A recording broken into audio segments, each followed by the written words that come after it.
2025 সালের সকল উচ্চ মাধ্যমিক পরীক্ষার্থীদের সারথি এক্সক্লুসিভ চ্যানেলে তোমাদের সবাইকে স্বাগত। আজকে এই ভিডিওতে আমি তোমাদের নিউট্রিশন পরীক্ষার লাস্ট মিনিট এমসিকিউ সাজেশন নিয়ে আলোচনা করব। আর এমসিকিউ সাজেশনে পেয়ে যাবে তোমরা সব থেকে গুরুত্বপূর্ণ প্রশ্ন 2025 সালে যেসব এমসিকিউগুলি আসার মতো সেই প্রশ্ন অর্থাৎ সেই এমসিকিউগুলিকে এখানে রেখেছে। মাত্র এখানে 25টা এমসিকিউ দেওয়া রয়েছে। 25টির মধ্যে তোমাদের 21টি অর্থাৎ তোমাদের পরীক্ষায় 21টি এমসিকিউ থাকে। 25টির মধ্যে হয়তো তুমি এখান থেকে 10-11টার মতো এমসিকিউ পেয়ে যেতে পারো, এটা আশা করছি। হ্যাঁ, এগুলি সবগুলি গুরুত্বপূর্ণ, এগুলি বাদ দেওয়া যাবে না। এখানে 25টা এমসিকিউ দেওয়া আছে, এগুলি বাদ দেওয়া যাবে না। এখন সরাসরি প্রশ্নে আসি। 1 নম্বর, একজন গর্ভবতী নারীর দৈনিক ফলিক অ্যাসিডের দরকার 400 mcg। 2 নম্বর, খাদ্যবস্তু পরিপাক হতে সময় লাগে 8 ঘন্টা। 3 নম্বর, শিশুর মস্তিষ্কের বিকাশের জন্য প্রয়োজন ট্রিপ্টোফ্যান। পরের প্রশ্ন 4 নম্বর, কোন রোগে এসডিএল যুক্ত খাদ্য দিতে হয়? উত্তর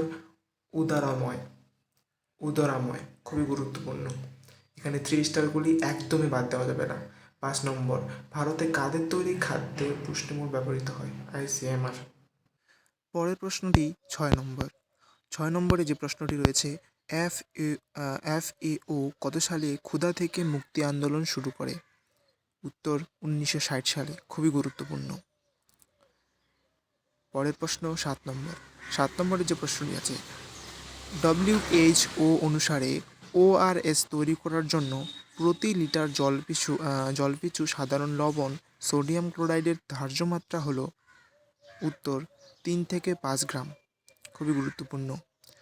8 নম্বর, একটি অ্যান্টিকিটোজেনিক অ্যামাইনো অ্যাসিড হলো মিথিওনাইন। খুবই গুরুত্বপূর্ণ। 9 নম্বরে আছে, জাতীয় পুষ্টি সপ্তাহ পালিত হয় 1 থেকে 7 সেপ্টেম্বরের মধ্যেই। খুবই গুরুত্বপূর্ণ কিন্তু এগুলি। আর 3 স্টার দেওয়া প্রশ্নগুলি একদমই ছেড়ে দেওয়া যাবে না। 10 নম্বর, কোন রোগটি প্রতিরোধ করার জন্য সরকার থেকে IFA ট্যাবলেট বিতরণ করা হয়? উত্তর হবে রক্তাল্পতা। খুবই গুরুত্বপূর্ণ, রক্তাল্পতা।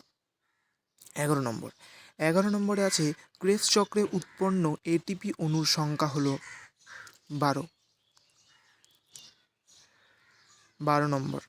12 নম্বরে আছে, ল্যাক্টোফেরিন শিশুর অন্ত্রের মধ্যে নিম্নলিখিত কোন ব্যাকটেরিয়ার বৃদ্ধিকে প্রতিহত করে? এখানে অস্ত্রে না অন্ত্রে, স্পেলিং একটু মিস্টেক রয়েছে। সালমোনেলা টিফি। খুবই গুরুত্বপূর্ণ কিন্তু এগুলি 3 স্টার দেওয়া আছে। 13 নম্বর, মায়ের দুধের প্রতি 100 গ্রামে শক্তির পরিমাণ 70 কিলো ক্যালোরি। 3 স্টার দেওয়া আছে। আর বলি, 3 স্টার দেওয়া প্রশ্নগুলি তো করবেই, বাকি যেগুলি আছে ওগুলোকে করতে হবে কিন্তু, কারণ 3 স্টারগুলি করলে তো শুধু হবে না, বাকিগুলোও তো করতে হবে। ওটা যে 3 স্টার দিয়েছি যে সেগুলিই আসবে এরকম কিছু না, কিন্তু এগুলো খুবই গুরুত্বপূর্ণ, সেই জন্য ওগুলিকে এক্সট্রা করে রেখেছি। 14 নম্বরে আছে, PAR কথাটির সম্পূর্ণ রূপটি হলো ফিজিক্যাল অ্যাক্টিভিটি রেশিও। খুবই গুরুত্বপূর্ণ। 15 নম্বর, একজন প্রাপ্তবয়স্ক মহিলার BMR হলো 46 থেকে 48 কিলো ক্যালোরি প্রতি বর্গমিটার দেহতলে প্রতি ঘন্টায়। খুবই গুরুত্বপূর্ণ। 16 নম্বর, মাছ থেকে নির্গত তেল ও জলের মিশ্রণকে বলা হয় ওয়েল ওয়াটার। খুবই খুবই খুবই গুরুত্বপূর্ণ কিন্তু এটা। মাছ থেকে নির্গত তেল ও জলের মিশ্রণকে বলা হয় ওয়েল ওয়াটার। SCQ MCQ দুটোর জন্যই। 17 নম্বর, তৃষ্ণা বৃদ্ধিজনিত রোগটি হলো কি? এখানে এই উত্তরটা কমেন্ট বক্সে কিন্তু চাই আমি, কারণ এই উত্তরটা তোমাদের যদি জানা থাকে কমেন্ট বক্সে লিখে পাঠাও। 18 নম্বর, গ্রিক শব্দ ম্যারাসমাসের অর্থ? উত্তর ক্ষয়। খুবই গুরুত্বপূর্ণ।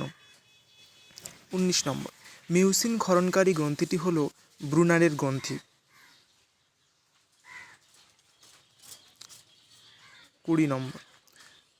20 নম্বরে আছে, আন্ত্রিক রসের অ্যাক্টিভেটরটি হলো এন্টারকাইনেস। খুবই গুরুত্বপূর্ণ।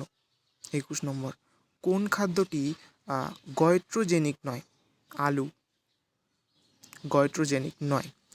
22 নম্বর, পাকস্থলীর আর্জেন্টাফিন কোষ থেকে ক্ষরিত হরমোনটি হলো সেরোটোনিন। 23 নম্বর, মিউসিন ক্ষরণকারী গ্রন্থিটির নাম ব্রুনার গ্রন্থি। মিউসিন ক্ষরণকারী গ্রন্থিটির নাম ব্রুনার গ্রন্থি। 24 নম্বর, উৎসেচকের প্রোটিনের সঙ্গে দৃঢ়ভাবে আবদ্ধ থাকা অপ্রোটিন অংশটিকে বলে সহ উৎসেচক। লাস্ট প্রশ্ন, ক্রেস চক্রে প্রতি অণু অ্যাসিটাইল CoA থেকে মোট রোগ এটিপি উৎপন্ন হয় 12 অণু।